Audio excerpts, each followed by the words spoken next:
Baik, Assalamualaikum warahmatullahi wabarakatuh. Selamat siang buat semuanya. Mudah-mudahan di pertemuan yang kedua sekarang ini kita semua dalam kondisi sehat walafiat, karena sebagaimana berita-berita yang sekarang sedang lagi trending untuk kasus COVID ini kan lagi meningkat lagi. Semoga kita selalu dapat dalam arti diberi kesehatan dan juga dijauhkan dari penyakit-penyakit yang berbahaya. Amin. Baik, untuk pertemuan yang sekarang ini merupakan pertemuan yang kedua ya. Pertemuan kedua ini sebagaimana yang telah dipaparkan pada eh, silabus ya, atau paparan singkat terkait materi-materi yang akan dipaparkan, yaitu terkait tentang pengenalan software dan juga perkembangan sistem informasi geografis, khususnya dari awal GIS itu seperti apa, kemudian sampai sekarang itu seperti apa. Mungkin saya izin share screen terlebih dahulu. Di sini untuk PPT-nya insya Allah nanti setelah akhir sesi perkuliahan nanti akan diupload di Google itu ya. Nanti bisa di-download untuk materi-materinya.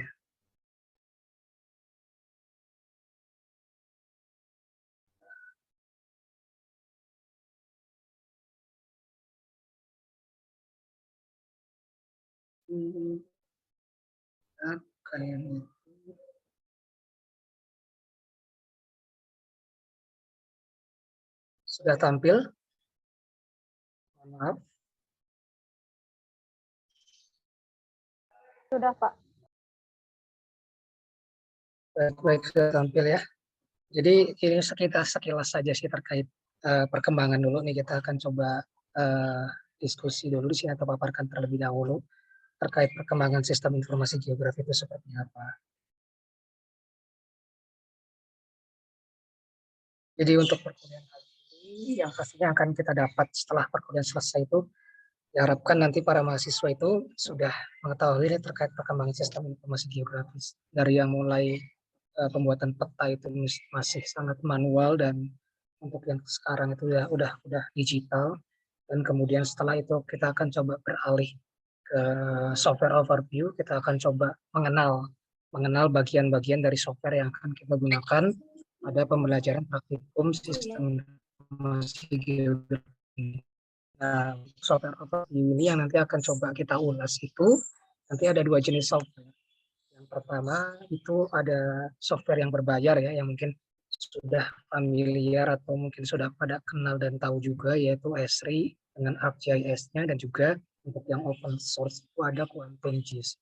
Jadi Google Class itu udah coba saya share juga ya terkait untuk instalasi softwarenya. Jadi buat rekan-rekan atau mahasiswa yang belum menginstal bisa sambil diinstal terlebih dahulu untuk software QuantumGIS itu, ataupun katakanlah untuk yang ArcGIS barangkali sudah pada diinstal mungkin kan ya untuk yang ArcGIS mah gitu. Atau barangkali misalkan yang belum diinstal mungkin bisa minta ke temannya untuk aplikasinya. Nanti kita akan coba bantu di sini cara instalasinya seperti apa. Kalaupun nanti misalkan tidak ada yang punya mentahannya, nanti akan coba di-share dari sini untuk aplikasinya. Nah, kemudian software overview kita lihat pengenalan software, nanti bagian-bagiannya kita akan coba perdalam di situ ya. Dari mulai tampilannya, kemudian dari mulai penggunaan tools-toolsnya untuk apa, tata letak dan lain-lainnya. Karena pengenalan ini penting, kenapa? Kalau misalkan kita tidak kenal softwarenya, kita tidak tahu istilah-istilahnya, itu nanti kita akan susah pada saat kita mengoperasikannya. Jadi minimal ketika kita kenal itu kan ya kita tahulah itu, oh untuk melakukan layout itu di sini menunya untuk mengaksesnya. Kemudian di sini setelah kita coba overview, nah install ini bisa sambil jalan saja, soalnya untuk instalasi ini membutuhkan waktu yang agak lumayan, tergantung dari spesifikasi laptop masing-masing. Semakin bagus speknya itu biasanya semakin cepat instalasinya. Ya. Nah, ini sekilas saja mungkin sudah dibahas juga di pertemuan terkait teori terkait sistem informasi geografis. Oh, ini masih ada logo ITERA, mohon maaf ya. Saya hapus dulu mungkin logonya. Masih ada logonya. Bentar. Jadi saya mulai lagi. Jika kita berbicara data spasial atau spatial information, berkaitan tentang di mana, apa, gitu kan, where is what. Kemungkinan jawaban untuk menjawab pertanyaan ini kan, seorang geografer itu kan pasti akan menjawabnya akan dengan mudah dengan map, kan, dengan peta di situ. Nah, dari di mana, apa, inilah yang menjadi perkembangan dari Geographic Information System ini. Jadi kalau misalkan kita lihat dari perkembangan pertama itu kan ya, ini ada sih dari nanti ada referensinya di belakang bisa dipelajari juga. Pertama terkait rute itu sebelum Masehi terkait Roman word di sini. Ini slide show saja, saya nggak akan terlalu menjelaskan, hanya untuk ini aja. Kemudian di sini ada perkembangan sebelum revolusi di sini, dalam arti revolusi ini ya, revolusi GIS ini. Jadi yang pertama itu kan sangat manual sekali, yang kalau misalkan teman-teman atau rekan-rekan yang pernah menggunakan kalkir, dalam arti ya mungkin di sini ya, masih kalau misalkan masih menggunakan kalkir ya, sampai sekarang itu mungkin masih tergolong lama berarti sih, karena sudah era digital untuk sekarang kan. Kontur map pertama kali oleh siapa, geological map, terusan peta peperangan dari Yopa dan lain sebagainya. Nah, statistical map dari di Eropa, kemudian topographic map yang pertama kali ada. Kemudian di sini ini ya, insiden disease, dalam arti peta terkait ini ya, penyakit. Nanti ada satu cerita yang menarik terkait John Snow, nanti barangkali ada yang udah tahu, itu terkait peta penyebaran kolera nanti. Ini juga sama nih, sebelum John Snow itu ada peta ini di yellow fever di sini ya, pertama kali. Kemudian di sini, nah, yang shading from itu holopet map ya. Jadi peta bergradasi itu pertama kali itu ada di 1819, ini pertama kali ada. Jadi yang barangkali yang udah pernah tahu yang istilahnya dari mulai gradasi warna dari agak apa namanya, agak tidak terlalu terang sampai ke terang gitu, dari mulai putih bergradasi misalkan ke hitam, dari mulai kuning misalkan bergradasi sampai ke merah, itu sebutannya choropleth ya di sini untuk mapnya sebutannya. Nah, kemudian dari peta pertama kali dari populasi, ini pertama kali di Prancis ya, 1830. Dan nah ini terkait peta rute ya. Jadi rute itu pada tahun 1837 juga udah dipetakan di mana ketika rute yang katakanlah banyak sekali orang hilir mudik di situ ya, di garisnya itu ditebalkan gitu. Nah, ini terkait John Snow yang menarik. Karena di sini pada ada yang pernah dengar ceritanya terkait Dr. John Snow ini, jadi memetakan kolera ya di London pada waktu itu. Memang ceritanya itu si kolera ini memang menyebar dengan sangat cepat. Nah, John Snow ini coba memetakan dengan dot di sini ya, di mana dia akan menampilkan dot di mana ketika katakanlah yang terkena semakin banyak maka akan semakin panjang, dot, semakin banyak, dan sebaliknya gitu. Nah, setelah beliau memetakan ternyata di daerah sekitar sumber di sini, maaf, di sekitar sini kalau nggak salah ceritanya ada sumur kalau yang dipakai untuk sumber mata air buat warga sekitar di sini. Ternyata di dekat sumber ini memang yang paling banyak terjangkit.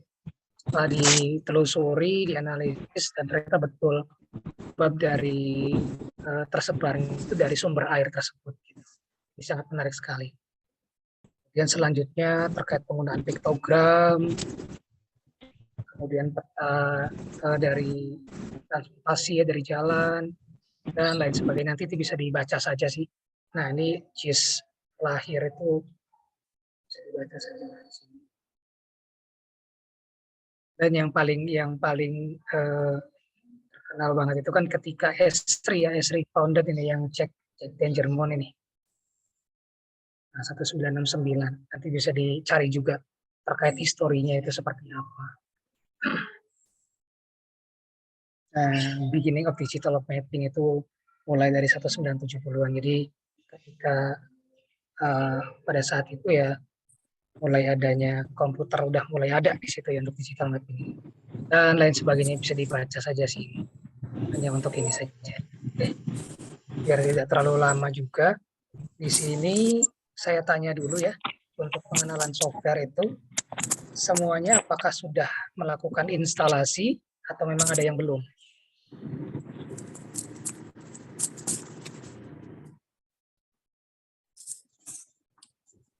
Boleh Belum, Pak. resen bagi yang sudah melakukan instalasi di resen, coba ada berapa orang, atau barangkali dari setiap kelas itu kan ada perwakilan kan ya, coba sambil di list siapa yang sudah melakukan instalasi dan siapa yang belum.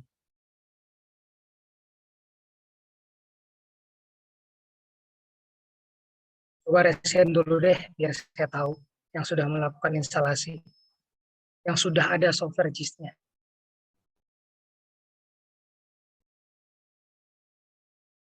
Baru ada berapa nih? 4, betul 4?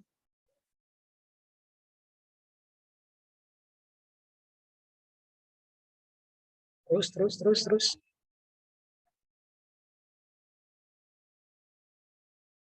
Kenapa pengenalan software ini penting pertama kali dikenalkan? Biar nanti rekan-rekan ini paham, dalam arti tahu istilah-istilah yang digunakan.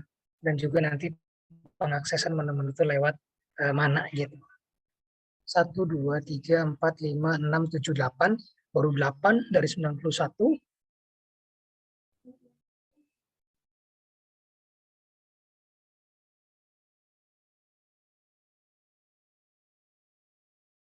Ini nggak ada lagi. Mas Purwanto, sudah diinstal Mas Purwanto? Sudah, Pak. Mas Purwanto cowok kan ya? Iya, Pak, cowok. Siap. Kalau boleh tahu aplikasi yang diinstal apa Mas Purwanto?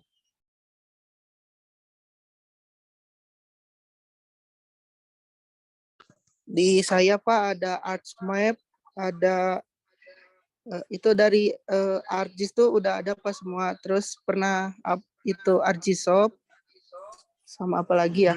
Ada 3, Pak. Lupa lagi, Pak, satunya lagi. Berarti kuantum belum ya? Belum pernah? Iya, Pak, belum. Oh, berarti memang tertariknya menggunakan ArcGIS ya? Oke, nggak apa-apa. Kemudian ini ada Mbak Riri. Mbak Riri, aplikasi yang diinstal aplikasi apa Mbak? Yang ArcGIS, Pak. Oke, yang ArcGIS. Kemudian Mas Tudun Supardan.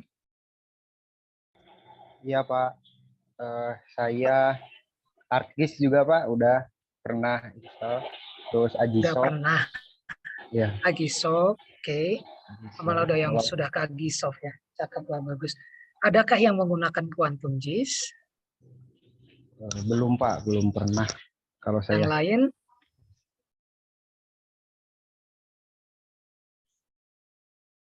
Coba bisa di-chat. Barangkali ada yang menggunakan Quantum GIS.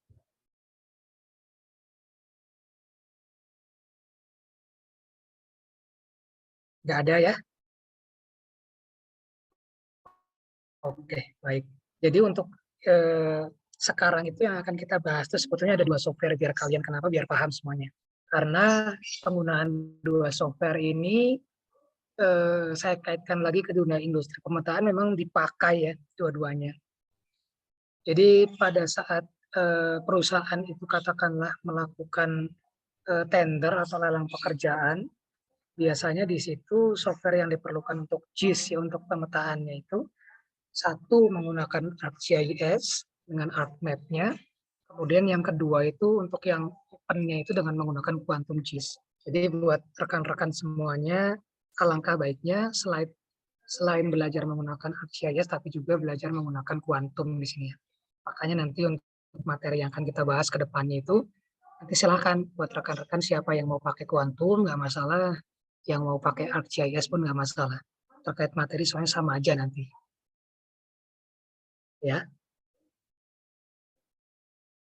Nah, buat rekan-rekan yang katakanlah pengen penasaran menggunakan Quantum JIS, itu kan karena memang softwarenya open source, itu bisa di-download saja, bisa di-download dari link yang saya share di Google Classroom itu ya, bisa di-download saja. Dan ukurannya pun nggak besar kok itu.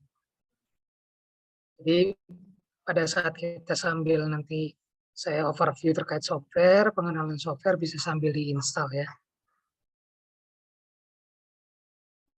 Bagi teman-teman atau rekan yang katakanlah belum punya yang ArcGIS saja, itu barang akan bisa minta ke teman-temannya informasinya. Ada yang install di sini kan, di sini. Kalau boleh tahu yang tadi pakai ArcGIS bisa di chat ya, itu versi berapa digunakannya? Bisa lewat chat, coba di chat. Biar saya tahu.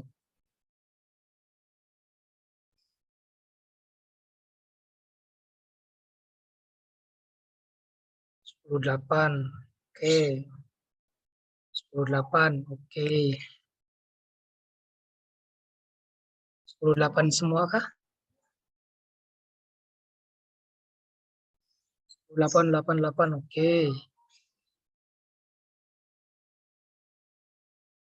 Di mayoritas memang menggunakan 10.8. Berarti memang versi yang baru ya. Itu kalau misalkan mau download Quantum JIS, saya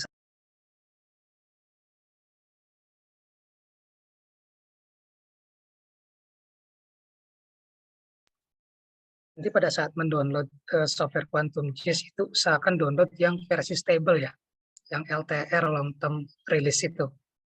Bisa di-download itu yang versi 3.16 itu udah stabil versinya. Nah, untuk ininya bisa coba saya share screen dulu. Mana. Nah, ini untuk barangkali yang berminat menggunakan Quantum JIS, itu bisa di-download saja, soalnya free di sini mah ya. Tidak perlu pakai tools-tools tambahan. Bisa langsung download, bisa langsung dibuka dan selesai. Ini usahakan download yang LTR, long term release ini. Jadi lebih stabil ya, 3.16. Bisa diklik saja nanti download. Sambil kita overview, ini coba diinstal ya. Soalnya nanti ke depan itu kita udah berbasis aplikasi banget. Ke depan sekarang juga sama sebetulnya. Oke.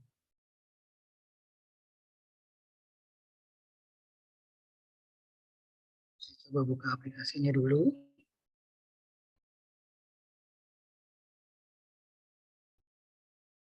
Sebagai informasi juga, di sini Quantum JIS itu kelebihannya apa? Untuk sekarang itu dia sudah support juga ya untuk edit di dalam GDB gitu, bukan hanya open GDB tapi juga udah support untuk edit. Dan Write itu udah support, makanya untuk dunia pemetaan khususnya untuk industri pemetaan sangat dipakai sekali untuk Quantum JIS ini.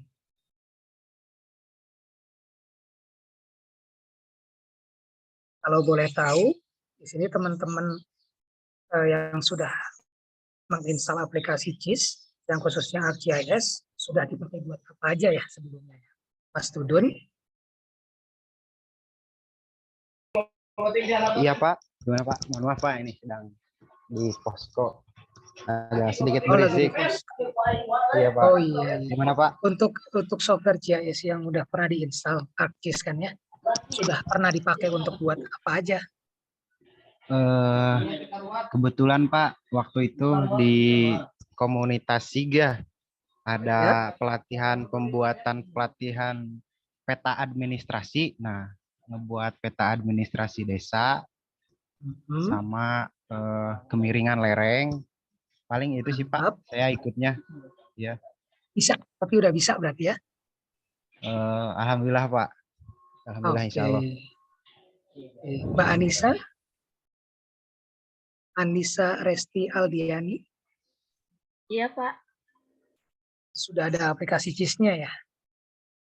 Belum, Pak. Oh, belum, kirain sudah tadi. Yang sudah itu tadi Mbak Riri ya? Iya, Pak. Sudah pernah dipakai apa aja Mbak Riri aplikasi CIS-nya?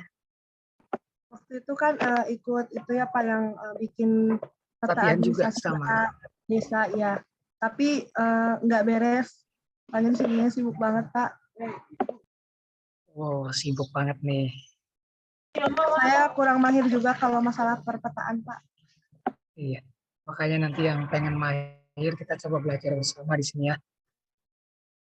Kan harapan kita sama ketika setelah selesai praktek ini diharapkan rekan-rekan atau teman-teman ini kan bisa mengoperasikan software dengan baik yang bukan hanya yang berbayar tapi juga yang open source. Pak Afni, bagaimana? Apakah sudah pernah menggunakan aplikasi AWS? Waktu di komunitasi ikut Oh, di itu, sini Pak. mohon maaf sebentar saya potong. Berarti ada komunitas SIG ya? Ada Pak, cuman ikut pelatihannya aja. Oh, oke. Banyak peminatnya kan mungkin untuk Buat peta udara sama peta kontur, Pak. Oke. Makanya tadi ada yang sudah menginstal lagi soft ya. Oke. Saya akan coba buka di sini ya bagi yang sudah familiar menggunakan ArcGIS ini kita sambil review saja. Kemudian bagi yang belum sama sekali kita coba lihat bersama aplikasinya seperti apa. Tapi di pertemuan kedua ataupun di akhir sesi ini alangkah baiknya memang sudah pada diinstal nanti ya untuk aplikasinya.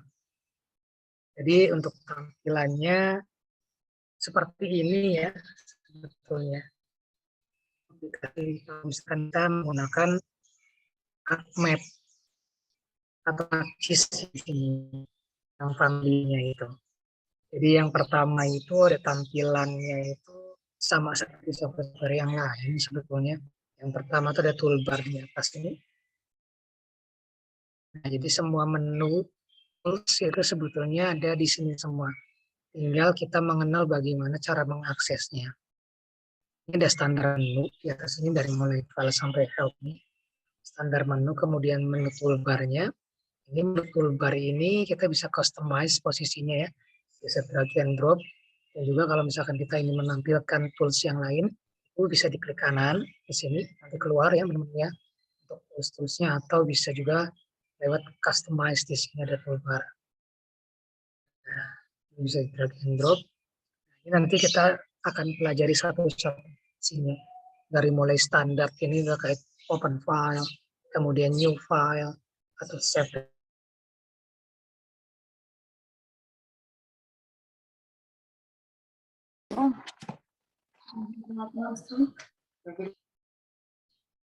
Mohon maaf, ini sinyalnya agak bermasalah, jadi agak keluar masuk. Sudah tampil kembali ke aplikasi CIS saya? Sudah Pak. Baik. Kemudian di sini juga ada menu toolsnya, standar toolsnya, di sini zoom in, zoom out, dan lain sebagainya. Kemudian editor, nanti kalau pada saat kita melakukan editing, ini sangat dipakai sekali editor ini. Kemudian nanti yang udah familiar dengan editing itu ada advanced editing di sini. Kemudian ada edit vertex, snapping, ada layout menu, dan lain sebagainya nanti banyak. Kita nanti akan coba pelajari satu-satu di sini. Nah, kemudian selain tools atau toolbar yang ada di atas ini, di sebelah kiri ini dia ada table of content ya. Table of content ini kayak semacam legendanya sebetulnya. Jadi top, kalau istilah sebutan kita mah top ya table of content. Semua layar yang nanti dibuka pada saat kita melakukan pemetaan digital nanti dia akan tampil di bagian sini. Nah, untuk layar ini bisa di close juga dan bisa ditampilkan lagi dari menu ini. Yang di standar ini ada table of content, nanti keluar lagi.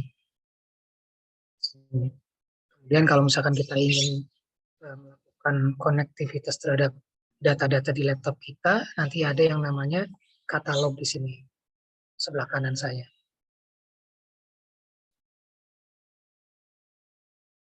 Lalu nanti kita akan coba pelajari bagaimana sih cara mengkoneksikan. Soalnya kalau ArcGIS itu kan harus dikoneksikan terlebih dahulu ya, biar atau koneksi dengan data-data yang ada di window Explorer kita. Nah, kemudian di sini ada di tengah ini, yang putih ini ada istilahnya data view. Semua data yang akan kita tampilkan nanti akan muncul di sini datanya. Nah, kemudian di sebelah kanan ini, kalau saya katalog tadi saya tempatkan di sini, kemudian ada create feature. Untuk ini bisa dihapus atau ditampilkan lagi. Nah, ini juga sama, sebenarnya sama tools juga, cuman saya posisikan di bawah. Biar enak. Nah, setelah itu, kemudian di sini ada layout view nih. Di bawah ini atau dari view. Di sini ada layout view. Nah, tampilan ini merupakan data view. Kalau misalkan kita mau layout, itu berarti masuk ke layout view. Layout view nanti akan tampilnya seperti ini untuk ArcGIS ini. Jadi ini ada ukuran kertasnya, ada peta yang tampil itu di sini, data petanya. Untuk legenda nanti kita bisa insert kan, dan informasi tambahan lainnya.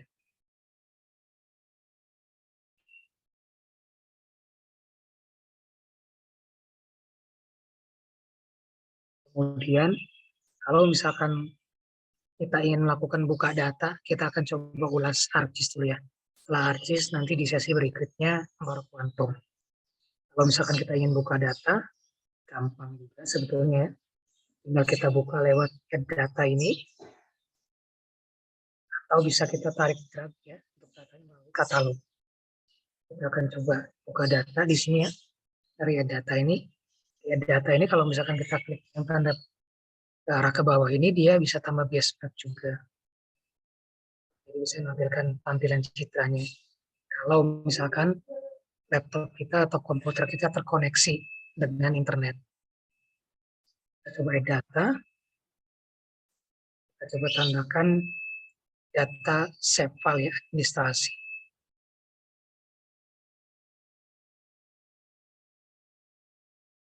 Di open saja nanti terbuka. Table of content seperti legendanya, data view-nya untuk menampilkan datanya. Kemudian di sini apa ya, khusus tambahan yang bisa ditampilkan di sini juga sebetulnya. Oke. Kemudian yang terpenting lagi untuk melakukan analisis untuk di ArcGIS ini dia menggunakan ArcToolbox. Ini menunya. Ketika diklik, nanti dia tampilannya akan seperti ini, akan muncul. Semua tools yang dapat dilakukan untuk melakukan analisis GIS itu akan dikategorikan ya kalau di ArcGIS ini ya. Dari mulai analisis tools itu apa aja isinya, nanti dalam untuk kartografi, dan lain sebagainya.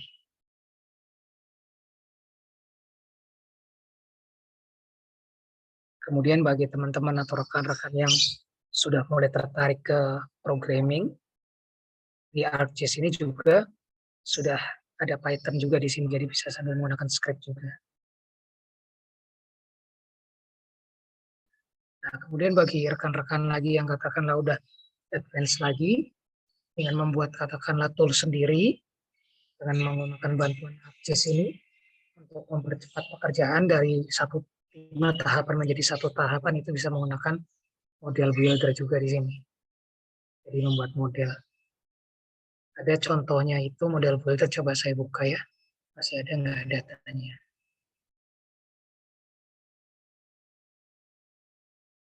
Barangkali masih ada.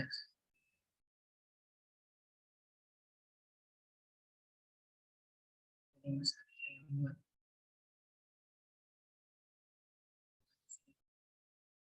Jangan ini. Saya aja.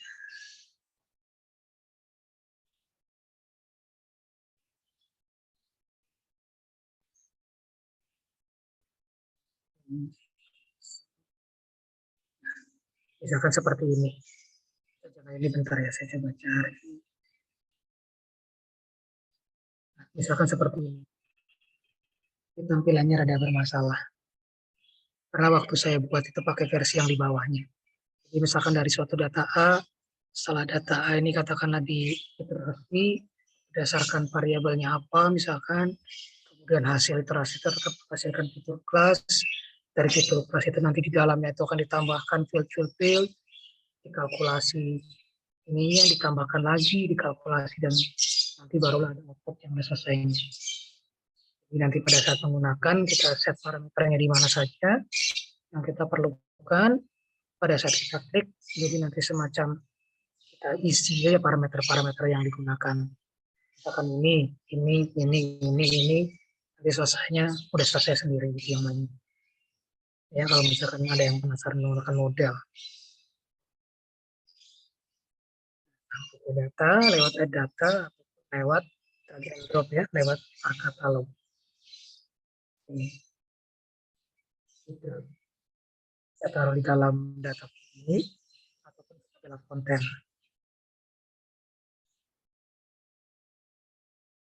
Nah, selain itu untuk ArcGIS ini juga ada katalog. Walaupun di sini dia sudah terkoneksi kan ya. Akan tetapi untuk ArcGIS ini dia ada juga terpisah sendiri katalognya. Kalau misalkan saya buka nanti seperti ini tampilannya, lagi lebih sebentar. Nah, seperti ini katalog. Jadi lebih menampilkan data di sini ya. Mana saja dan lain sebagainya. Ini saya pindahin semua. Untuk tampilannya nanti seperti ini kalau untuk katalog ini.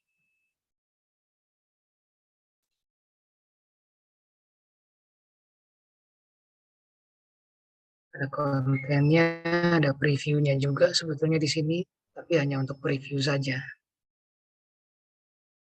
Nah, di bawah ini kalau misalkan kita pengen lihat atributnya, bisa juga dilihat untuk katalog. Deskripsi. Deskripsi ini penting ya untuk data GIS itu. Kenapa? Karena nanti pada saat kita bermain dengan data GIS ini, itu tuh harus ada metadatanya. Jadi deskripsi sinilah yang menjelaskan data itu bersumber dari mana, dengan akurasi berapa, dan penggunanya untuk apa saja data ini. Jadi di materi ini memang kita tidak akan membahas terkait metadata, cuma nanti rekan-rekan atau teman-teman ini bisa pelajari mandiri saja. Soalnya penting juga untuk metadata ini. Standar pengisian seperti apa, dan lain sebagainya.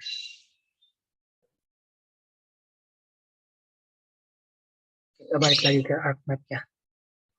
Jadi ArcGIS itu ada ArcCatalog, ada ArcMap, ArcGlobe, seperti Google Earth-nya, ArcScene-nya untuk 3 dimensinya, 4 sih yang biasa digunakan. Untuk yang ArcGIS ini, apakah ada yang sudah menggunakan ArcGIS Pro?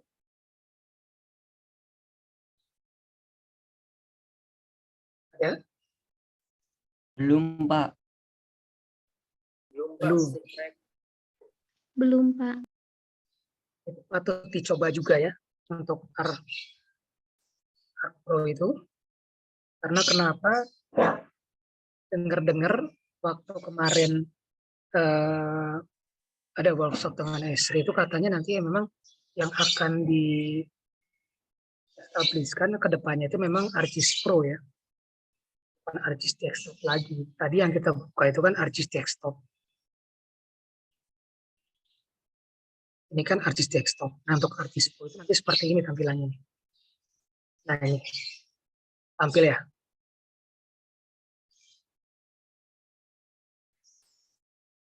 Tapi yang akan kita bahas di sini hanya 2 saja tadi ya. ArcGIS Desktop dengan Quantum GIS. Kalau ini bisa pelajari sendiri saja. Banyak juga ininya.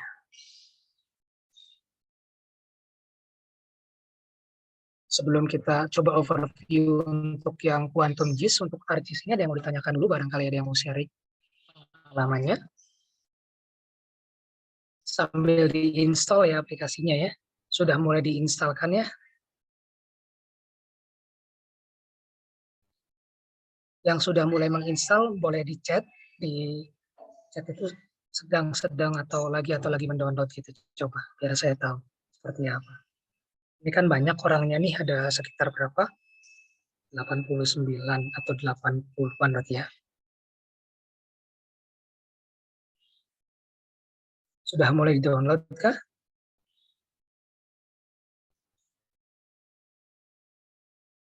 Belum Pak, untuk yang Pro belum di-download Pak, baru yang biasa. Oke. Buat yang lain yang belum melakukan download ataupun instalasi untuk mentahannya, apakah sudah dapat semua? Untuk ArcGIS saja itu kan bisa di-copy dari teman-teman kan ya? Dari rekan-rekannya.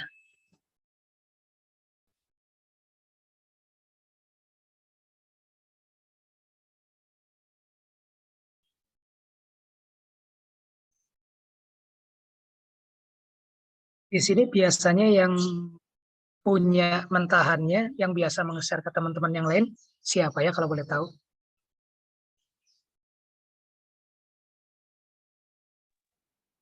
Kalau saya kemarin dapat dari kakak tingkat Pak. Kalau dari teman mungkin ada teman sekelas tapi karena kondisinya daring jadi nggak bisa share Pak. Berarti sudah punya mentahannya ya Mas Aris ya? Untuk saya ada Pak di laptop saya Pak. Nah, nanti itu kan bisa di-share tuh Mas Aris ke teman-teman nih. Bisa di-share, misalkan di-upload lah gitu, misalkan di Google Drive atau di apa. Itu kan nanti kan bisa di-share ataupun nanti bisa saja saya share link juga untuk download. Jadi soalnya wajib menginstal semua untuk aplikasi JIS ini karena kan mata kuliah praktikum. Jadi kalau misalkan kita nggak pakai aplikasinya nanti prakteknya menggunakan apa gitu. Nah, kemudian untuk yang Quantum JIS, apakah sudah mulai menginstal, yang sudah mendownload? Nggak besar kok itu aplikasinya.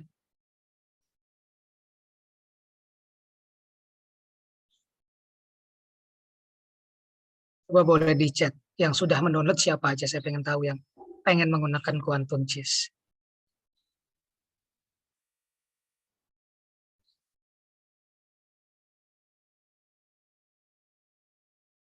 Kendala jaringan. Oke. Mbak Suryani terkendala jaringan tapi udah ada ArcGIS, nggak apa-apa. Pilih salah satu aja, Mbak. Kalau misalkan, oh saya mau pakai Quantum aja nggak apa-apa. Kalau misalkan mau pakai JIS ArcGIS aja nggak apa-apa. Kalau misalkan mau pakai dua-duanya pun nggak masalah.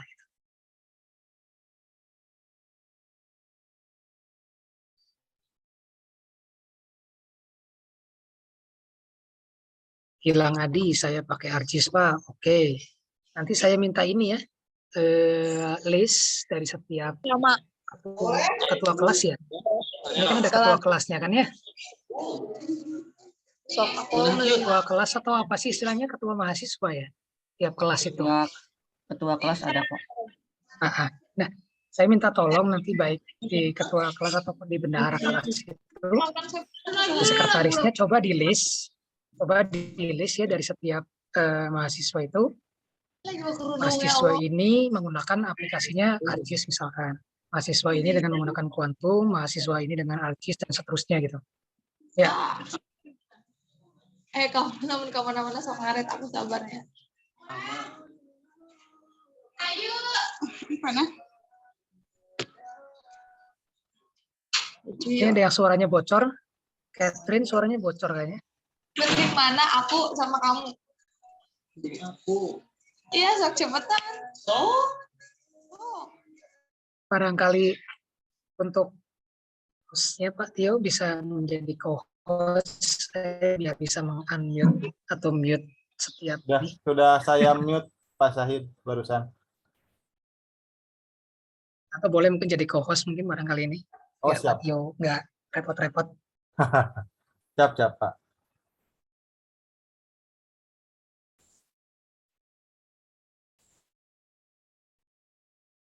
Ya, Kita lanjut lagi ya, nanti saya minta list itunya, nanti bisa di share aja di grup WA itu untuk listnya, atau misalkan di spreadsheet juga nggak apa-apa, lebih bagus lagi.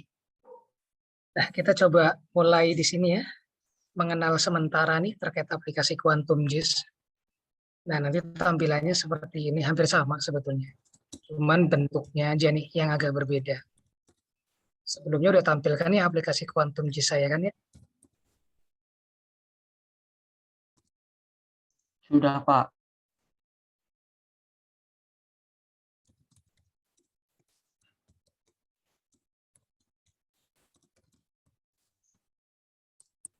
Ya sudah ya. Hampir sama sih. Ada standar menu di atas ini ya, dari mulai project sampai ke help.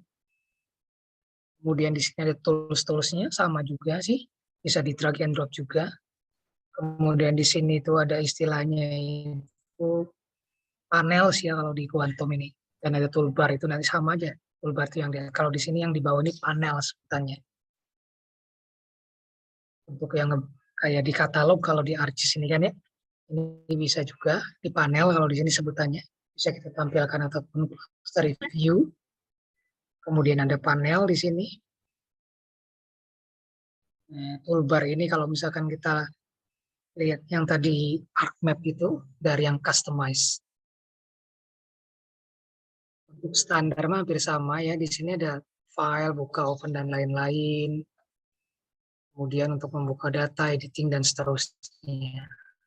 Sama juga ketika diklik kanan itu bisa muncul juga ininya toolbar-toolbarnya.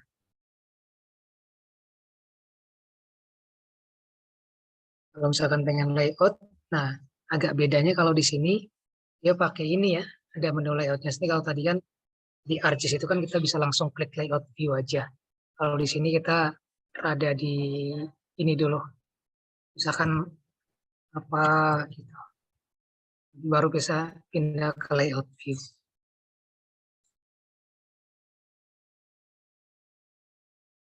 Layout view memang agak sedikit berbeda tapi hampir sama kok. Untuk data yang bisa dibukanya pun untuk Quantum JIS ini dia support juga untuk yang save file. Nah, jadi kalau misalkan teman-teman yang tertarik di JIS atau di pemetaan ini nanti sering banget ada istilah save file atau SHP.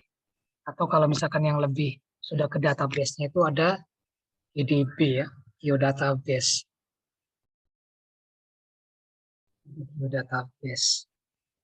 Untuk membukanya, membuka data di Quantum JIS ini bisa di layer. Nanti ada add layer. Dari mulai add vector sampai ke bawah, banyak banget. Support sangat banyak. Kemudian ataupun kita mau buat layer baru. Ya, Quantum JIS ini masih terus berkembang ya. Karena memang banyak banget ininya. Si pendevelopnya lah gitu. Semakin bertambah tahun dia semakin ada tools baru dan terus memperbaiki, walaupun memang kalau misalkan kita coba aplikasikan benar-benar di industri pemetaan kita itu memang Quantum ini masih ada keterbatasan. Atau kalau misalkan kita ingin melakukan 3D mapping ini agak sedikit kesulitan sebetulnya menggunakan Quantum ini. Tapi kalau misalkan kita hanya ingin menggunakan 2 dimensi, ini sebetulnya sudah sangat mumpuni. Sampai menghasilkan layout juga. Dan untuk analisisnya pun hampir sama. Gitu. Sangat mumpuni.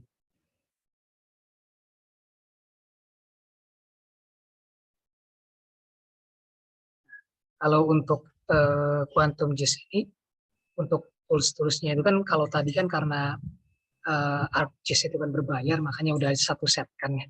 Tapi kalau Quantum ini kalau misalkan kita ingin melakukan analisis dengan yang katakan analisisnya enggak analisis standar, itu harus diinstal dulu pluginnya. Ada istilah plugin di sini.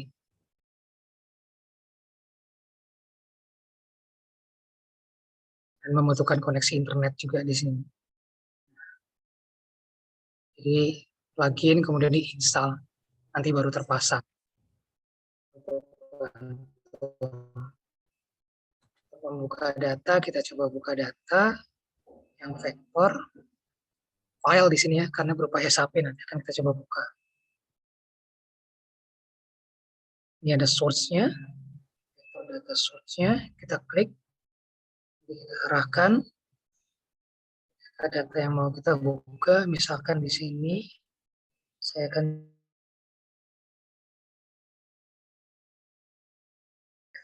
yang dibuka yang SAP.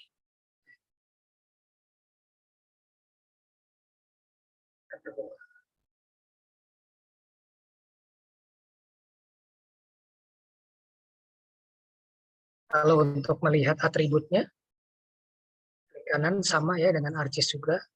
Klik kanan ada Open Attribute Table. Tampil nggak atributnya? Atau enggak? Atau masih tampil peta tadi yang Indonesia? Tampilkah? Masih peta, Pak. Oke. Soalnya kalau kuantum ketika kita layout view maupun buka atribut itu tidak include di situ ya, dia membuka window baru. Nah, sekarang udah tampil ya. Sudah, Pak, sudah. Hampir sama sebetulnya ya, baik kuantum maupun ArcGIS. Nah, nanti tinggal diputuskan nih, teman-teman atau rekan-rekan ingin coba menggunakan aplikasi yang mana. Untuk analisisnya baik ArcGIS maupun kuantum sama. Jadi di pertemuan kali ini nanti rekan-rekan itu coba tentukan aplikasi yang akan digunakan. Satu saja nggak apa-apa, dua pun nggak masalah. Nah, kenapa ditetapkan sekarang? Karena kedepannya nanti kita akan coba praktekkan dari dua aplikasi tersebut. Katakanlah untuk yang nanti pertemuan selanjutnya itu kita akan coba melakukan konversi data dan juga membuat data spasial itu nanti akan kita coba praktekkan satu-satu dan memang tahapannya berbeda. Baik untuk yang ArcGIS maupun yang Quantum GIS. Kan pilih dua-duanya penting untuk dunia industri mapping di Indonesia ini karena memang dipakai keduanya di industri mapping kita.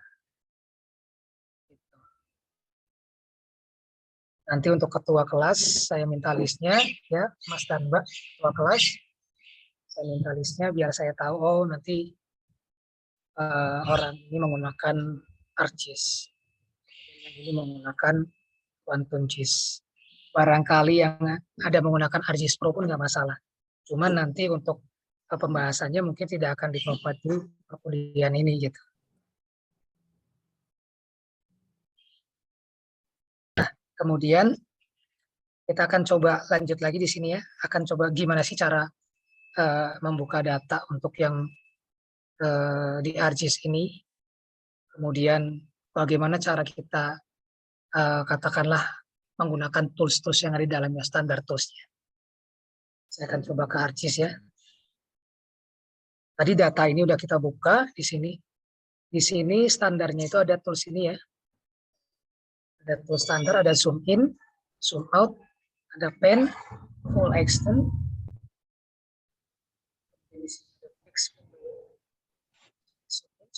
Zoom out ada previous sama forward di sini ya. Ada select feature. Dan di sini ada gear selection atau buat apa? Nanti akan coba dibahas. Ada select element, ada hyperlink, HTML pop-up, feature, find dan sebagainya. Nah, misalkan katakanlah kita sudah nah, ini buat rekan-rekan yang sudah melakukan instalasi, coba bisa dibuka dulu aplikasi GIS-nya. Aplikasi ArcGIS-nya bisa dibuka dulu. Kemudian coba sambil direview ulang bagi yang sudah. Coba lakukan buka data dan kita pelajari tools-tools yang standar tools di sini. Zoom in, zoom out. Dari sini dulu deh, jangan ke data dulu. Dari sebelah sini ada table of content.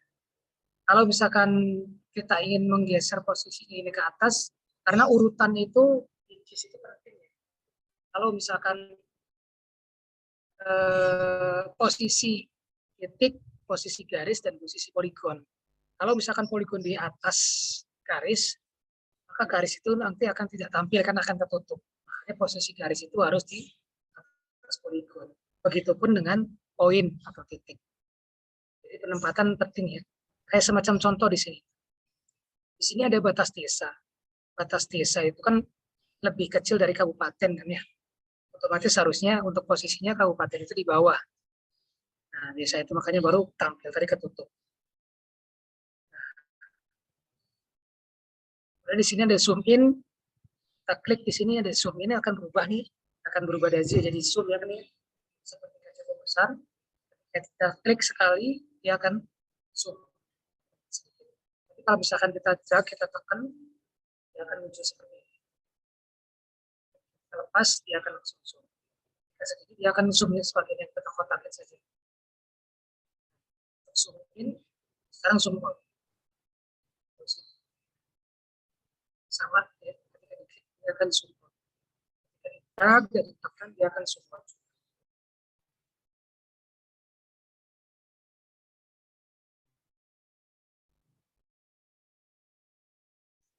Ya.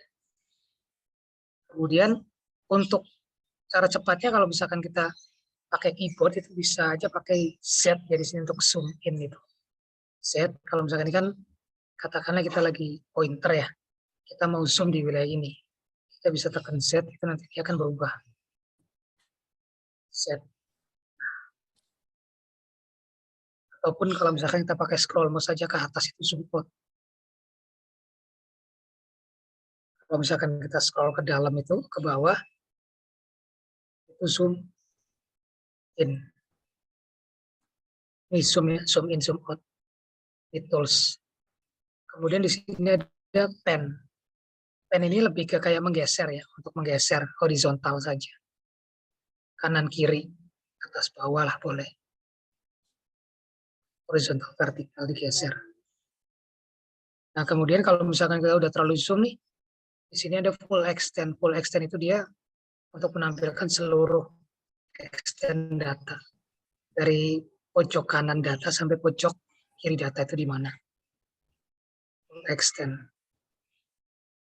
Terlalu zoom, saya mau balik lagi nih ke tampilan awal. Daripada kita zoom seperti ini, kita bisa klik full extend di sini. Ini sama juga ya, zoom in, zoom out. Kemudian di sini ada juga ada go back to previous text. Misalkan pertama kita zoom di sini. Kasih label ya. Sebentar.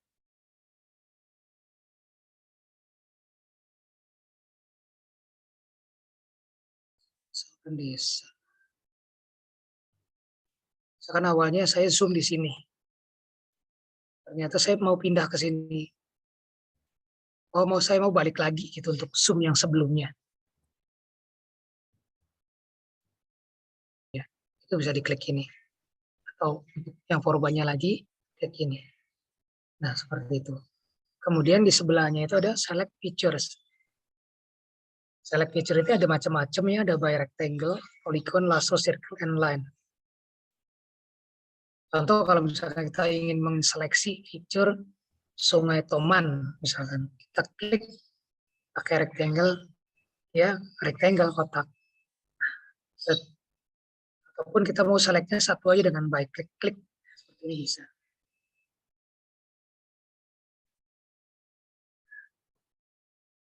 Seleksi.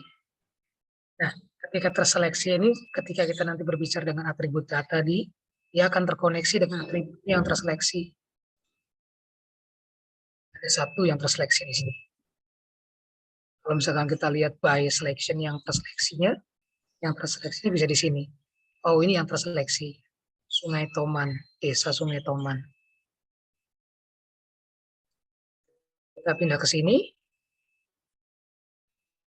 Buat terseleksi. Pantau karya, dia terkoneksi.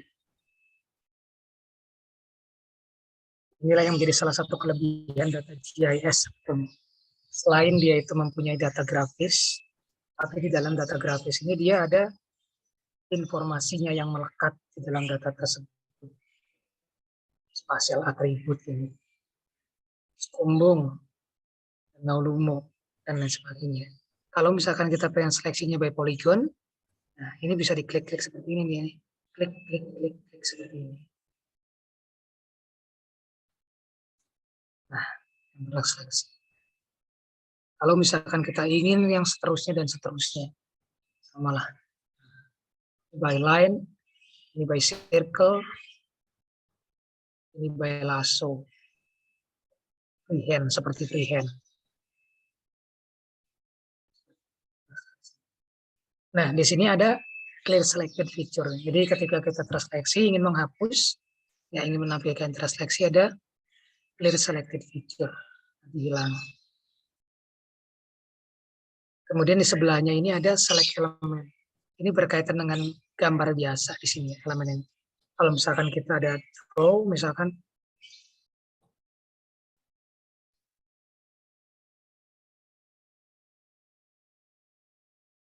nah di sini misalkan kita draw nih, ada gambar kotak misalkan kita untuk menanda. Jadi draw ini hanya bisa diklik dengan menggunakan select element, tidak dengan yang rectangle. Ini by data soalnya kalau yang ini ya. Ini data yang terseleksi. Anggaplah kita sebut kita elemen yang kotak ini hanya gambar biasa dengan select element. Baru kena. Kemudian di sebelah sini ada yang namanya identify. Identify ini untuk melihat informasi dalam. Ya kursornya nanti akan berubah jadi kursor ada ini, ada informasi. Nah nanti ada kolom identify di sini keluar. Tampil ya? Tampil kan? Tampil, Pak.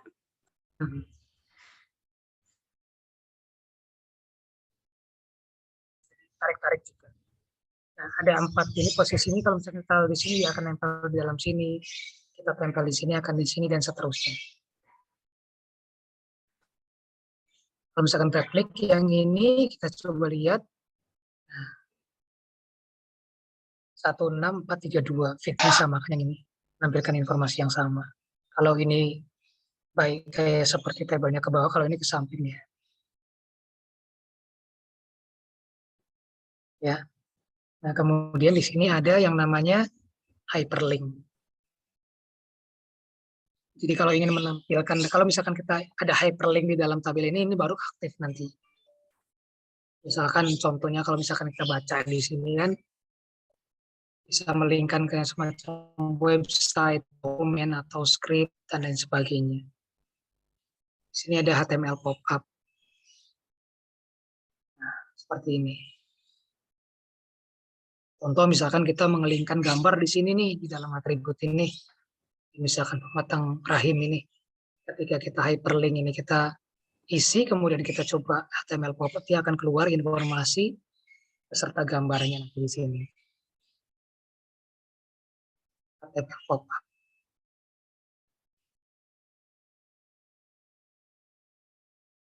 Ya.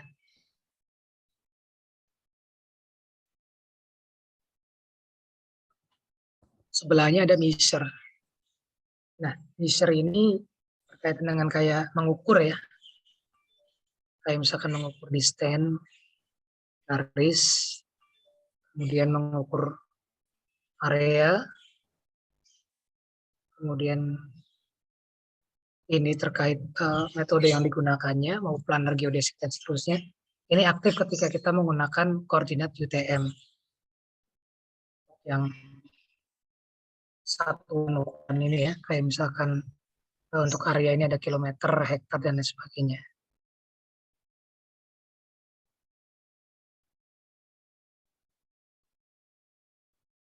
Di sini ada find untuk, ya udah umum lah untuk find ini dan seterusnya, find route dan lain sebagainya. Go to XY ini juga untuk melihat posisi ya. Kalau misalkan katakanlah kita punya suatu koordinat tertentu, kita bisa klikkan saja di sini ada keterangannya degree minute second, berarti yang diisikan di sini degree minute second. Kalau misalkan kita decimal degree, berarti yang diisikan decimal degree. Udah pada tahu kan ya jenis-jenis koordinat kan ya? Ada yang decimal degree, ada yang UTM, kemudian ada degree minute second, dan seterusnya. Sudah pada kenal kan ya? Coba barangkali bisa di kolom chat, bisa komentar kalau yang sudah mengetahui, ketik sudah. Kalau belum nggak apa-apa, belum nanti dikasih tahu. Coba pengen lihat dulu. Yang sudah familiar dengan koordinat TMS, ada?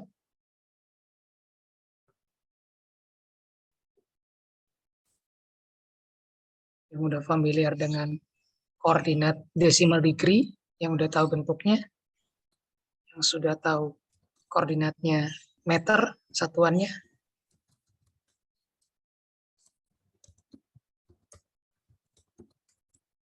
Boleh di chat mungkin. Mbak Septia Liana. Ada orangnya, Mbak Septia? Ada, Pak. Sudah familiar terhadap bentuk-bentuk koordinat? Sudah, Pak, beberapa. Oke. Ya, di dalam JIS ini kan dia di sebelah kanan bawah itu kan ada tampil tuh koordinat. Ya. Iya, Pak. Nah, itu yang decimal degree ya.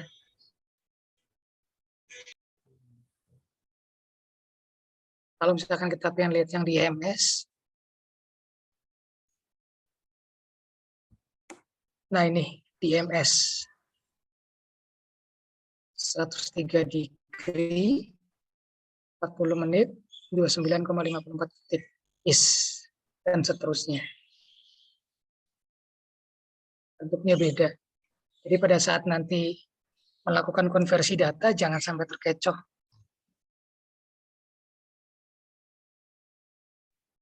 Apalagi kebalik penggunaannya.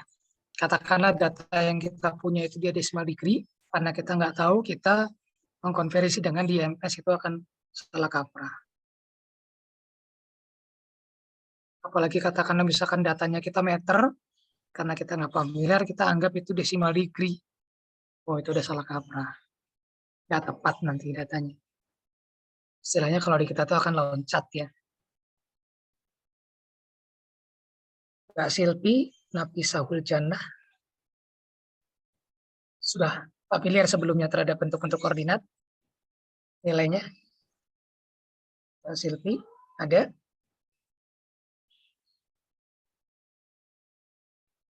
Sepertinya enggak lagi ini. Mbak Suryani? Ada? Ada, Pak. Sebelumnya udah pernah familiar untuk yang nilai koordinat ini? Sudah, Pak, sedikit-sedikit. Untuk decimal degree udah tahu lah ya. IMS.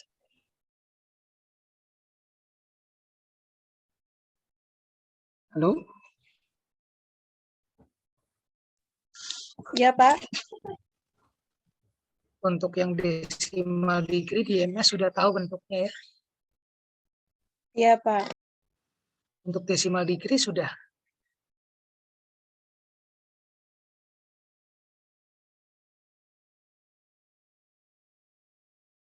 Saya anggap sudah lah ya. Kemudian untuk yang meter jangan sampai ya.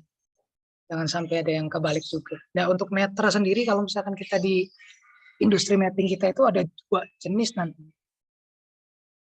Ada yang UTM, ada yang TM3. Nah, itu hati-hati, itu beda. Berbeda banget. Kalau UTM itu kan per 60, nah kalau yang TM3 itu dibagi dua, per 60 derajatnya itu. Nanti kita coba ulas sedikit. Penggunaan data, kalau misalkan kita mengacunya ke BIG ya, Badan Informasi Geospasial, itu koordinat yang digunakan itu geografis dan UTM. Tapi kalau misalkan kita menggunakan data-data yang kita gunakan, katakan atau kita bekerja di pertanahan, Kementerian ATR BPN, nah itu geografis dan TM3. Itu berbeda nanti. Walaupun sebetulnya ini ada beda di ininya aja, origin ini, istilahnya lupa saya. Bentuknya sama meter satuannya.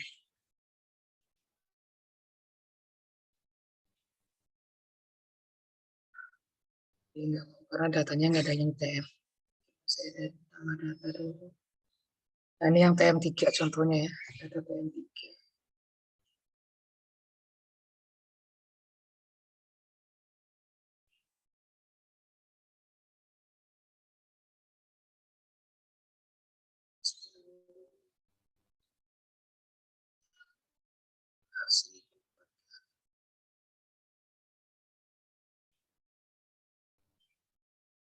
Ini ya, untuk yang satuan meter. Kalau misalkan kita TM3 itu beda lagi koordinatnya. Sebelumnya udah mendapatkan mata kuliah ini kan terkait koordinat sistem kan ya?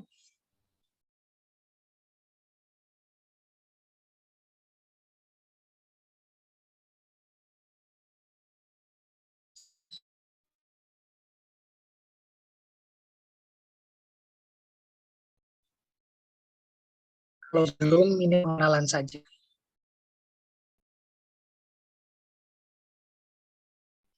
Coba buka data.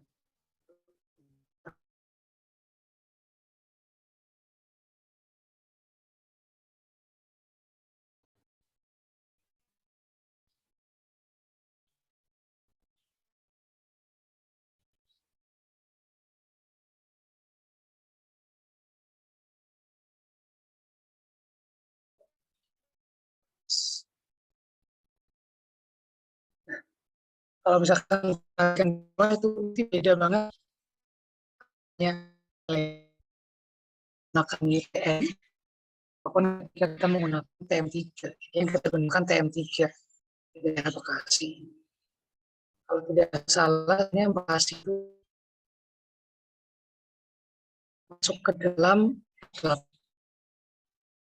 TM dibagi Bekasi itu berarti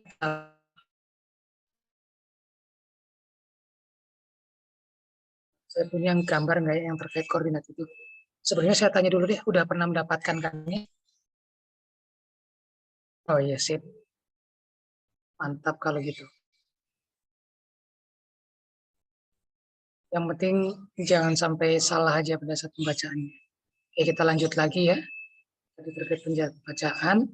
Kemudian setelah kita mengenal tools ini standar aja nanti untuk selanjutnya karena akan sering kita pakai pada saat pertemuan selanjutnya. Editor nanti kita akan pakai untuk pertemuan ketiga yang akan datang, sniping juga sama. Kemudian ini pada saat kita layouting nanti untuk penyajian kartografis. Nah, ini sekilas kalau misalkan di ArcGIS ya, kalau misalkan kita ingin melakukan casing sederhana, klik misalkan, jadi lewat waktu itu berapa kontennya, ada linknya, itu melakukan seperti itu. Misalkan klik di sini. Ini pun bisa kalau ini tempatnya. Kalau misalkan nggak ingat, bisa melakukan lewat search. Nah ini klip, misalkan kita ingin melakukan geocaching sederhana saja, klip di sini kita klik 2 kali, nanti akan muncul di sini window-nya, window menu klip ini. Input feature ini data input yang akan kita potong. Misalkan kita akan potong data kabupaten ini. Jadi bisa melakukan ini ya. Ini misalkan dari yang apa ini drop down kecil di sini, misalkan kabupaten, ataupun kita bisa drag and drop ke sini.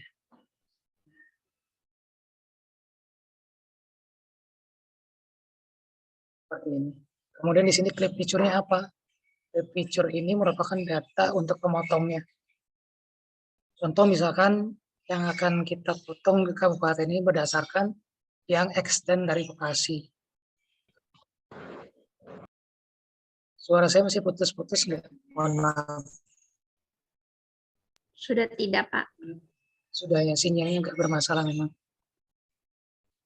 Saya lanjutkan lagi ya untuk memotong. Misalkan dari sini data utama yang akan kita potong, ini klik feature ini pemotongnya. Jadi selalu ya pada saat kita menggunakan tools CR Toolbook ini, ya ada input feature dan juga operasi apa yang digunakan selanjutnya. Gitu. Ini penyimpanannya, output ini masih selalu ada untuk tools-tools yang akan kita gunakan itu setelah kita melakukan operasi ini nanti akan disimpan di mana hasilnya. Jadi output feature misalkan kita klik di sini akan kita simpan misalkan di sini misalkan. Saya akan buat folder baru misalkan contoh hasil. Saya masuk ke sini hasil klip misalnya. Ya ekstensinya berupa SHP, save file. Dia akan jalan kemudian selesai.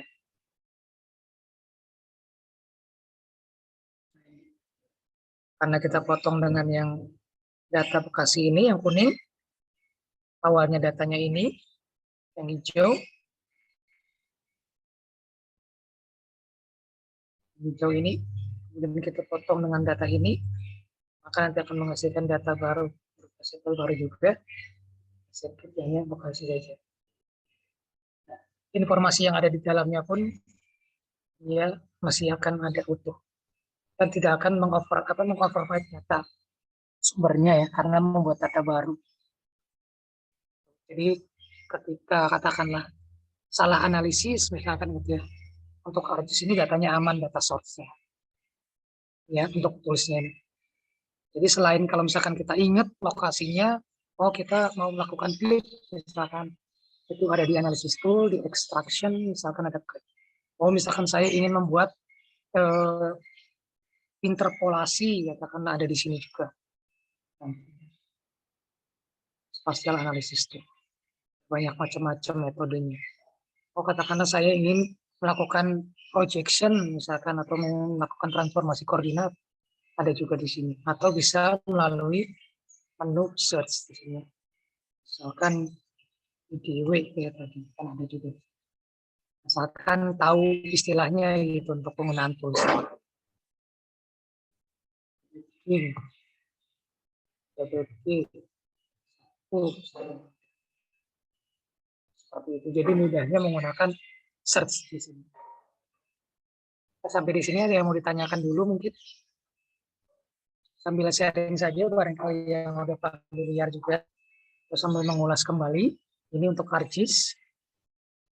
Membuka data, menghapus data, tinggal diklik kanan delete. Membuka atribut, klik kanan. Ada atribut table, nanti keluar.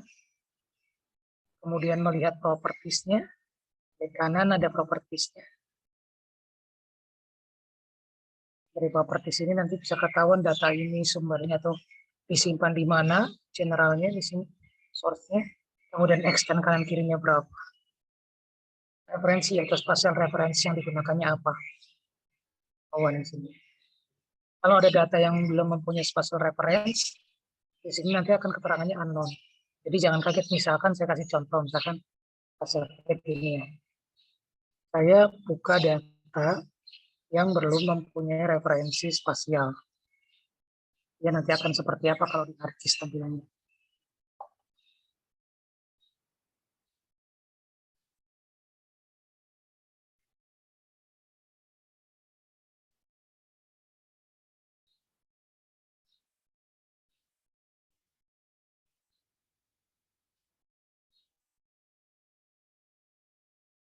Nah, misalkan saya buka data. Ini, kita refresh dulu. Biar yang tadi ada contoh Indonesia. Nah, ini data yang saya klik tadi. Tadi saya coba sedikit modifikasi, saya hapus referensi spasialnya. Kita lihat di sini ada ya. Geographic coordinate system yang ada, datumnya pun ada.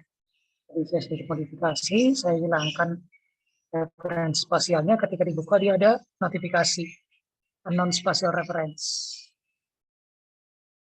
Jadi pada saat membuka data ada notifikasi seperti ini, unknown spatial reference, berarti data ini belum referensi spasial walaupun posisinya udah pas. Ini pun aneh jadi koordinatnya macam. Dan ketika kita buka di sini pun shortnya terangannya undefined. Untuk properties bisa klik kanan properties ya. Atau misalkan klik 2 kali. Ada short undefined. Ketika menemui data seperti ini, maka sebelum dilakukan olah data itu didefinisikan terlebih dahulu. Spasial referensi yang digunakannya apa.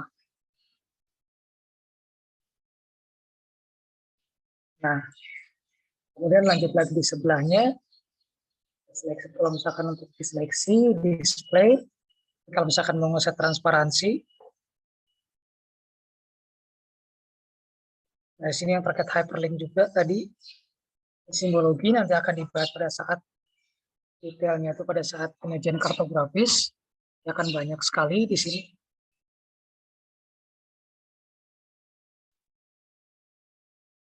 Buat peta yang berdasarkan nilai tertentu, atau berdasarkan gradasi, atau misalkan kita berdasarkan bentukan-bentukan tertentu, misalkan dari dot kayak yang tadi yang untuk program, kemudian di sini ada field setelah simbologi itu. Nah, field ini berkaitan dengan isi di sini ya. Ada berapa sih isi atributnya? Ada feed, ada shape, ada provinsi, ada provinsi numbernya, ada cupcode numbernya, ada nama cupcode-nya. Jika kita uncheck, misalkan cupcode di sini, kemudian kita oke. Pada saat kita udah keselak ya, pada saat dibuka atributnya, maka cupcode-nya hilang di sini. Kita hide lah gitu. Tapi pada saat kita isikan lagi, ini, ya, selanjutnya kita checklist lagi, kita apply, muncul lagi. Ini untuk field ya, berkaitan dengan atributnya. Kemudian lanjut lagi di sini ada definition query. Nah, definition query itu sebagai contoh misalkan saya punya data banyak seperti ini ya. Hebatnya JSON untuk sekarang itu bisa melakukan query.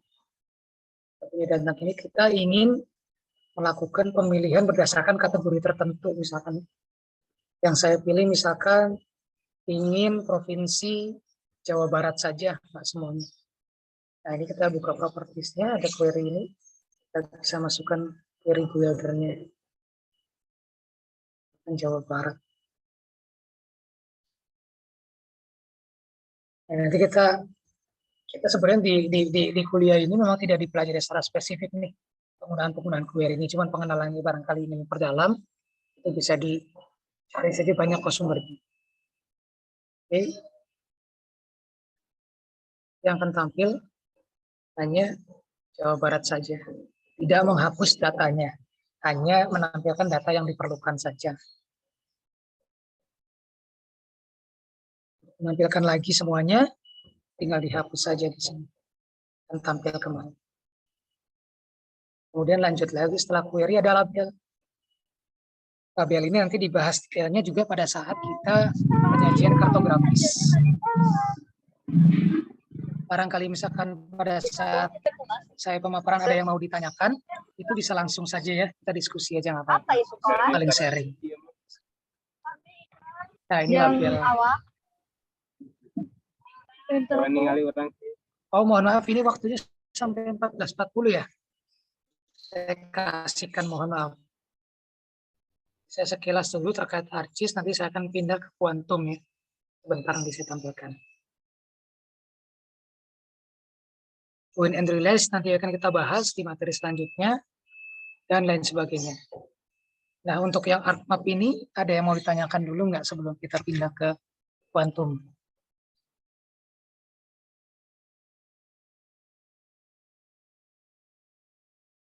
Udah paham semua lah ya? Saya Pak izin bertanya. Boleh, barangkali saya bisa menjawab ya. Iya Pak, kan nantinya itu apakah semua mahasiswa harus harus menggunakan kedua aplikasi antara kuantum sama ArcGIS atau hanya satu? Dan untuk perbedaan hasil antara kuantum sama ArcGIS itu apa ya? Apakah ada yang lebih unggul atau memang sama saja gitu? Terima kasih. Oke. Pertanyaannya bagus ya. Untuk penggunaan softwarenya apa aja tadi udah disinggung di awal. Nanti makanya butuh list juga siapa nih yang akan pakai ArcGIS, siapa yang mau pakai Quantum ataupun katakanlah pakai keduanya boleh. Jadi rekan-rekan bisa memilih salah satu saja aplikasi yang akan digunakan. Mau menggunakan ArcGIS saja boleh, mau menggunakan Quantum saja juga boleh. Atau katakanlah saya mau menggunakan dua-duanya saja, boleh. Kemudian perbedaannya apa? Terkait outputnya sebetulnya sama hasilnya, Mbak. Atau misalkan untuk di ArcMap ini kita membuat shape file ya, di Quantum pun sama, dia bisa membuat shape file. Untuk editing, kita lakukan editing di ArcGIS, di Quantum pun sama gitu. Dia bisa menggunakan outputnya pun sama. Perbedaannya memang ketika kita melakukan analisis lebih lanjut, Quantum itu memang belum sebanyak toolsnya di ArcGIS gitu. Kalau misalkan kita ingin melakukan analisis lebih lanjut, masih sangat terbatas untuk yang Quantum itu. Nah, itu mungkin barangkali menjawab pertanyaannya, Mbak. Baik, Pak. Terima kasih. Jadi nanti pilih salah satu aja ya. Baik, Pak. Nah, kalau Mbak ini nanti pakai softwarenya apa? Saya sepertinya ArcGIS karena sudah diinstal. Oh, sip, mantap. Kalau udah diinstal juga. Oke, saya coba overview sebentar ke Quantum ya. Nah, ini. Quantum ini sama ya, untuk buka data. Ini juga ada pen juga. Sebetulnya ada istilahnya pen juga. Ada zoom in, zoom out juga sama. Untuk filenya tadi.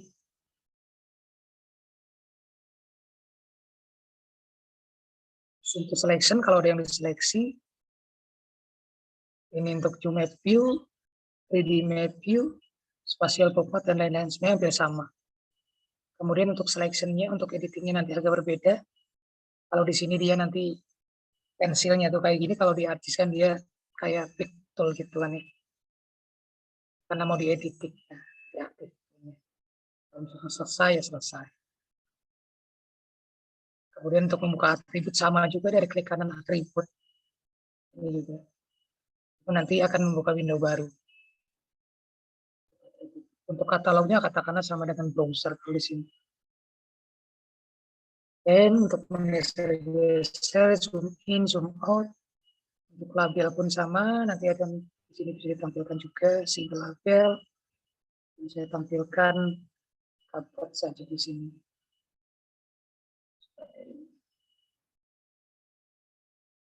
Dari segi ini sebetulnya sama ya, cuma nanti secara tapi pada saat pengoperasian tools, nah itu yang nanti akan berbeda. Dan pada saat melakukan editing pun nanti akan berbeda. Pada saat kita melakukan editing baik grafis maupun atributnya nanti juga berbeda. Pada saat kita akan mengkonversi data analog menjadi digital juga akan sedikit berbeda. Nah, itu. Makanya yang perlu ditetapkan untuk penggunaan software nanti milihnya apa. Dan wajib diinstal semua. Untuk Quantum ini singkat ya. Ada yang mau ditanyakan nggak terkait Quantum barangkali ada yang tertarik penggunaannya?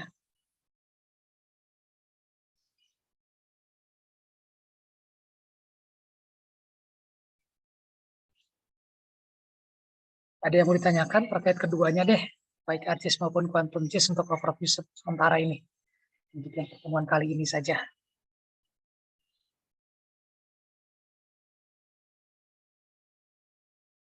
Simpel banget sih ya, karena memang kenapa kita kenal dulu lah gitu ke aplikasinya sebelum kita benar-benar terjun ke dalamnya. Minimal kita tahu posisinya, tahu istilahnya, biar nanti pada saat kita mengoperasikan nggak bingung, oh ini memunculkan ini di mana ya, menambahkan atau menampilkan data ini bagaimana ya.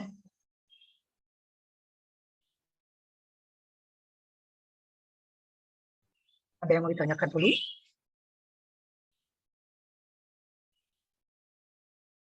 Spadila, B__Spadila. Ada yang mau ditanyakan dulu, Mas Spadila?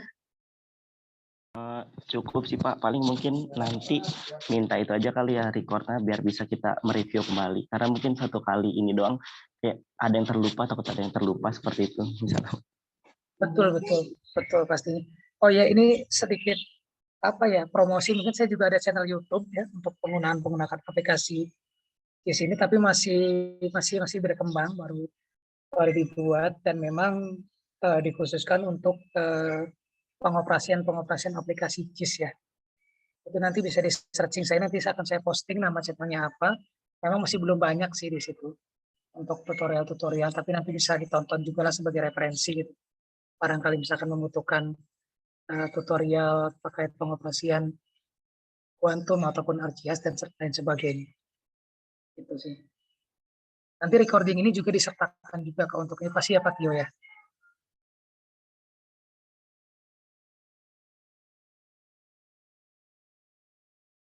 Ada yang mau ditanyakan lagi?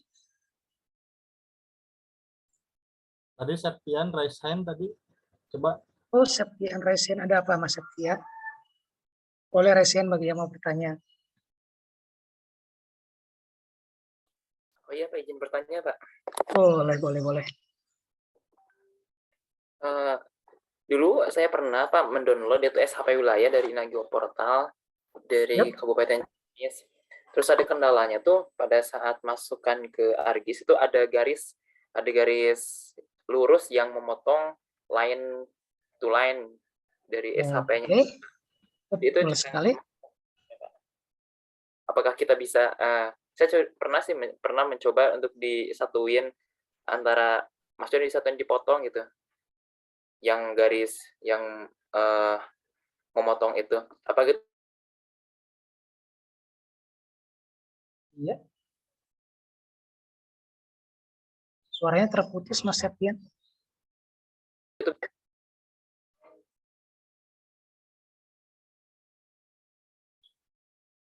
Kalau untuk datanya apakah masih ada?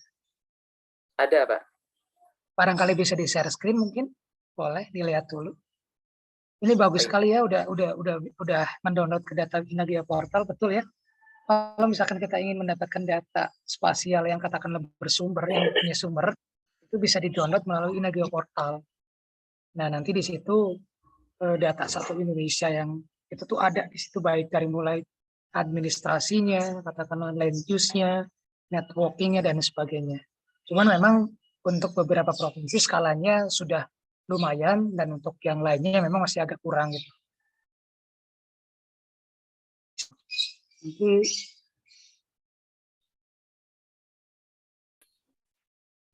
sebentar Bapak, ini laptopnya agak nge-lag sedikit. Baik. Kalau boleh tahu tuh datanya data apa yang di-download? Data SHP kabupaten, Pak. Administrasi berarti ya? Oke. Nanti bisa coba diakses di situ ya. Tanah Air Indonesia Go ID. Itu selain data vektor spasial yang bisa di-download, juga ada data rasternya ya. Baik itu digital elevation model maupun yang imagery-nya, citranya. Bisa di-download di situ. Jadi nanti ke depannya memang data yang akan kita gunakan itu data yang bersumber dari BIG nanti. Iya, akan di-downloadnya itu memang betul dari Inagio Portal.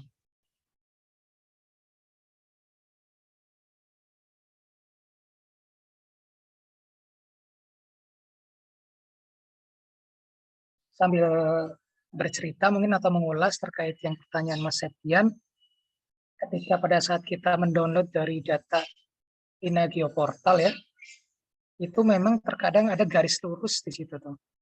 Garis lurus yang memotong wilayah tersebut. Nah, yang memotong itu kenapa? Pertama, ada kemungkinan seperti ini. Bisa jadi mungkin garis itu merupakan garis ini ya, NLP kalau di istilahnya di kita itu. Atau garis yang lembar peta. Jadi memang pada saat pengerjaan itu kan mungkin pada saat di-uploadnya memang belum digabung ya. Jadi pada saat pengerjaan itu kan di tiap perusahaan. Dan di tiap perusahaan itu kan mempunyai wilayah masing-masing yang berbeda. Nah, di perusahaan tersebut pun memang ada NLP juga, nomor lembar peta. Jadi pengerjaannya itu per nomor lembar peta gitu. NLP itu kan bentuknya kotak.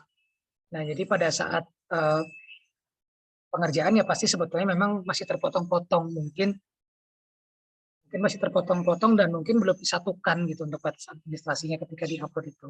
Kalau untuk coba aja misalkan download wilayah lain, apakah sama seperti itu atau udah menyatu gitu untuk batas administrasinya. Kalau misalkan kasusnya katakan oh ternyata sama, masih terpotong, berarti memang mungkin di situ ada batas NLP gitu. Tapi kalau misalkan memang wilayah lain ketika saya download beberapa wilayah nyatu, ya mungkin di situ ada kekurangan lah gitu untuk data tersebut. Mungkin belum digabungkah atau apakah.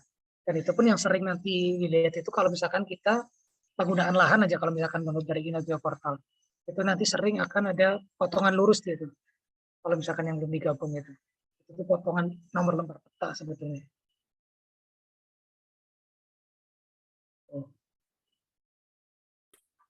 Bapak ini untuk wilayahnya sudah bisa diakses, Pak. Apakah boleh share screen? Boleh, boleh.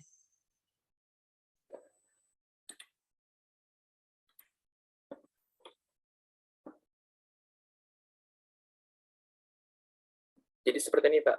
Ada garis lurus gitu. Iya, itu NLP, Mas. Garis NLP itu tuh. Nanti tinggal di merge aja itu. Sebelah-sebelahnya. Karena memang pada saat iya digabungkan.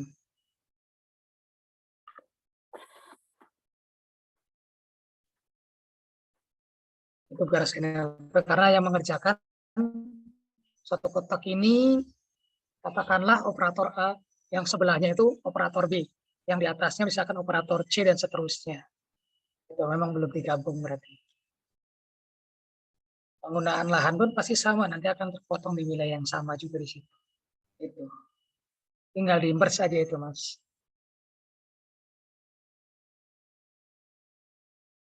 Oke, ada yang mau ditanyakan lagi? Baik, terima kasih banyak, Pak.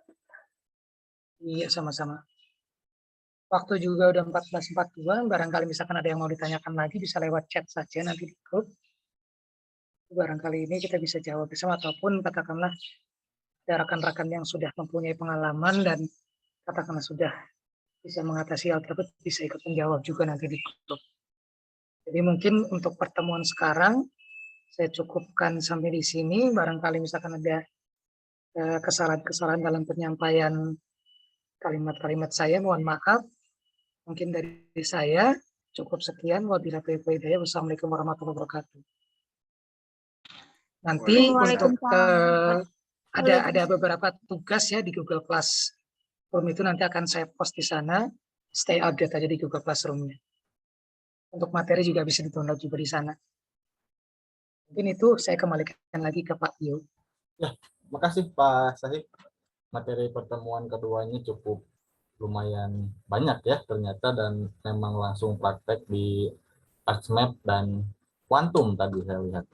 Oke, mudah-mudahan secepatnya rekan-rekan bisa menginstal baik artisnya maupun Quantumnya, mau dua-duanya juga katanya bagus.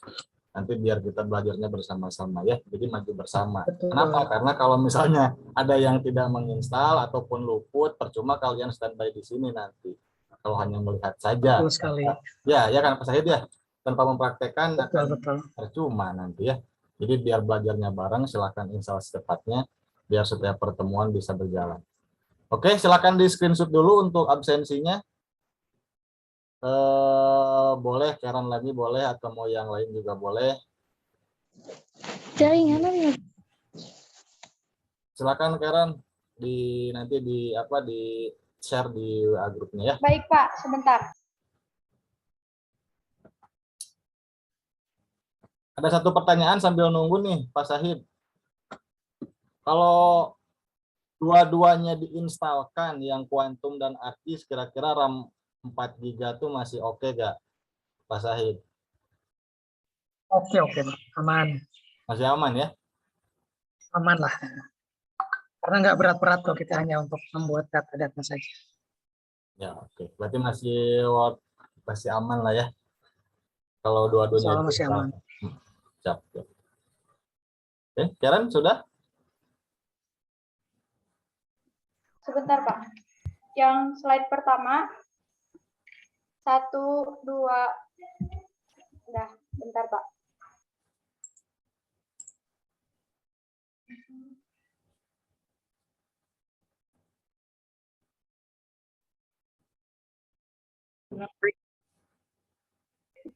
Untuk yang slide kedua, 1, 2.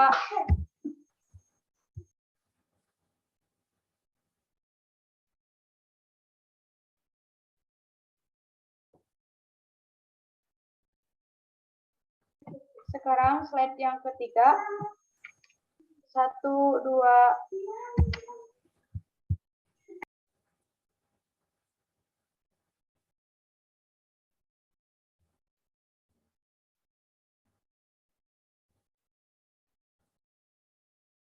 Yang slide terakhir.